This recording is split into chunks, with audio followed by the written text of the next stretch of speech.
നമ്മുടെ സബ്സ്ക്രൈബർ ഒരാൾ കമന്റ് ഇട്ടിട്ടുണ്ടായിരുന്നു നെയിം മീറ്റിംഗ് ചാലഞ്ച് ചെയ്യുമെന്ന്. അപ്പോൾ പുള്ളിക്കാരിയുടെ പേര് തന്നെ ആദ്യമേ എടുത്തു, സൗമ്യ.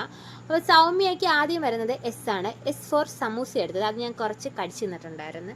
സോറി, പാതി സമൂസ കിട്ടുള്ളൂ. പിന്നെ വന്നിട്ടുള്ള ഓറഞ്ച് ആയിരുന്നു, അതായത് ഓയ്ക്ക് ഓറഞ്ച് ആയിരുന്നു എടുത്തിട്ടുള്ളത്. അങ്ങനെ നമ്മൾ ഓറഞ്ചും തിന്നു. പിന്നെ വരുന്ന ലെറ്റർ എന്ന് പറയുന്നത് യു ആയിരുന്നു വരുന്നത്. യു ഫോർ വേറൊന്നും കിട്ടിയില്ല, അതുകൊണ്ട് ഉണ്ണിയപ്പം എടുത്തു. അത്യാവശ്യം നല്ല മധുരമുള്ള രുചിയുള്ള ഉണ്ണിയപ്പമായിരുന്നു. പ്രത്യേകിച്ച് വേറെ സാധനങ്ങളൊന്നും യു വെച്ച് ആലോചിച്ചിട്ട് കിട്ടിയില്ല, അതുകൊണ്ടാണ് ഈ ഒരു സംഭവം എടുത്തത്.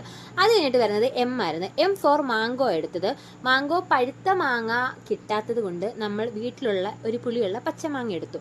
പിന്നെ എടുത്തത് വൈ ആയിരുന്നു. വൈക്ക് ഇപ്പോൾ എടുത്തിട്ടുള്ളത് യോഗട്ടാണ്. യോഗട്ട് എന്ന് പറയുന്നത് ഫ്രൂട്ട് യോഗട്ടാണ് എടുത്തിട്ടുള്ളത്. പിന്നെ വരുന്ന നമ്മുടെ ലാസ്റ്റ് ലെറ്റർ എന്ന് പറഞ്ഞാൽ എ ആയിരുന്നു. അപ്പോൾ എ ഫോർ ആപ്പിളാണ് എടുത്തിട്ടുള്ളത്. ചേച്ചി ഇത് കാണുന്നുണ്ടെങ്കിൽ കമൻറ്റ് ചെയ്യുക, അതുപോലെ നിങ്ങൾക്കും കമൻറ്റ് ചെയ്യാം. നിങ്ങളുടെ പേര് വെച്ചും നെയിം മീറ്റിംഗ് ചാലഞ്ച് ചെയ്യുന്നതായിരിക്കും. അപ്പോൾ ഇത്രയേ ഉള്ളൂ. എല്ലാവരും കമൻറ്റ് ചെയ്യുക. ടാറ്റാ.